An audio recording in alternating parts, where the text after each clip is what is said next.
Hi, it's Mark Owen from Moose Marketing and PR, the editor of Punchline magazine, and welcome to Punchline Tours. Today I'm in Longlevens. I'm just outside the Chamwell Centre and I'm here with Dame Janet Trotter.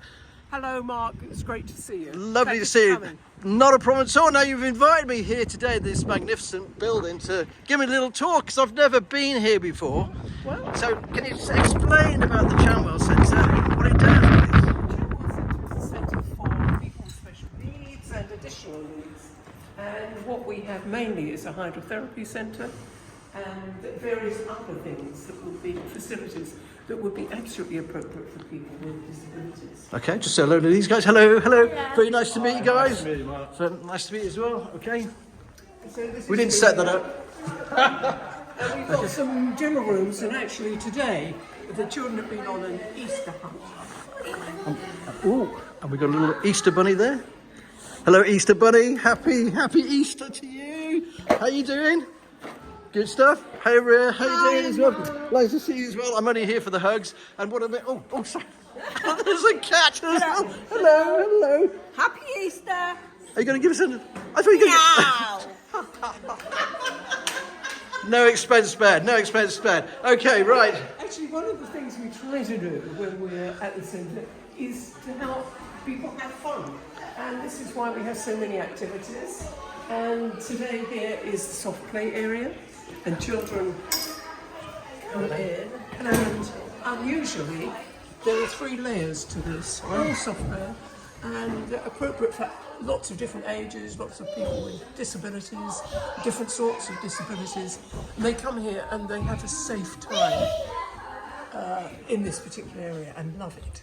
Yeah, it looks great fun. I'd love to see you on there, by the way. Yes, well, not today. We'd never go any further, would we? Okay, right. So we go in here and. Here. And we have specialist facilities here. So there's a climbing wall for young people, and they learn how to stretch and to get into some of these areas. And this is a trampoline, a special trampoline, and they can go on there. Whoops! I wasn't really expecting that actually. Great fun, Yeah, great fun. It is great fun, and they can be there with their staff or parents who are trained, and then can enjoy the freedom. And everything's about trying to do things that are fun and also helping children and young people and elderly people who need special therapy.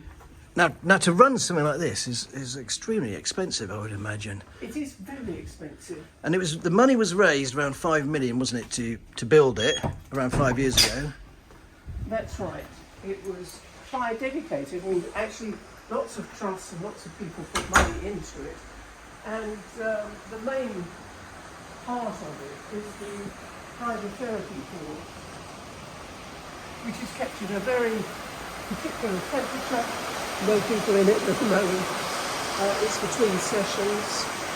But hydrotherapy pool, very warm, very therapeutic. So if you've got limbs that are not opening up, if you've got injuries, this is really an ideal place to come to get more movement in your body. I mean, it's very warm in here, so I can. It's very warm. And how do people?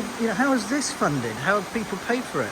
How do people pay now for it? Yes, for the actual pool. We try to raise money to sponsor and underwrite some of the facilities. But actually,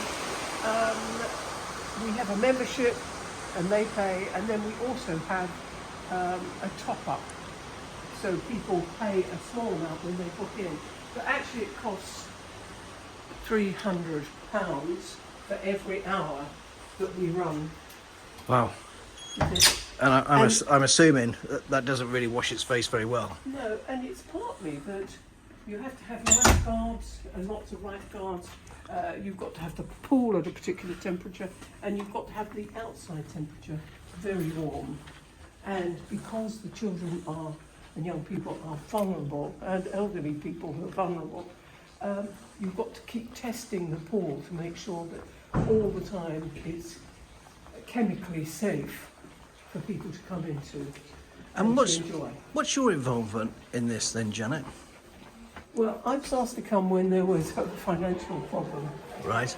and I found it absolutely fascinating getting into the world of people and families who have a person within them who's disabled. Because let's be honest about it, there just isn't the government funding available, is there? And charities themselves are really stretched. Well, that's true, but actually this particular group of people are doubly in jeopardy because very often a child is born in... Sorry, can you just say that bit again? So this group of people are in double jeopardy? Because the child is born into a family, there are difficulties coping with a child with severe difficulties and problems with life expectancy and so on sometimes. Now this is a very special place up here, isn't it? Sometimes the child's father leaves because they can't cope with it. So yeah, that's true. Now this is... Hi there. Hi. Some people would say the hall was the heart of the building. Many people would say this is the heart of the building. So it's a welcoming space for families, for those who are able-bodied, for disabled people. We give them all sorts of different play equipment.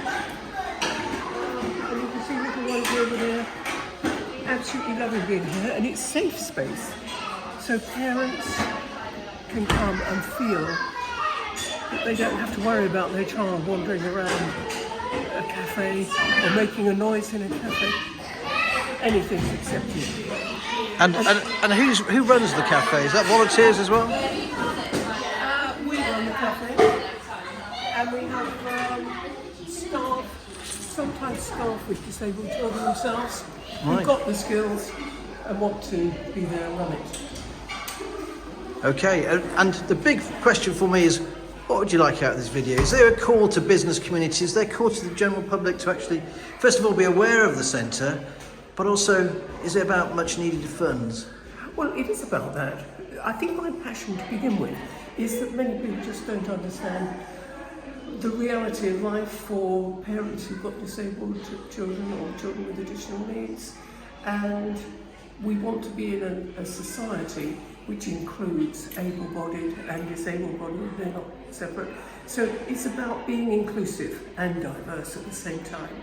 So that's one of the things. But actually we do need money. So we need money for the changing rooms, which is a capital project, and we need money to support children who are sometimes quite poorly off to use the facilities, but so that we don't actually run into trouble financially. Dame Janet, fantastic work that you guys do in here. Thanks ever so much for showing me around. Thank you so much for coming, Mark.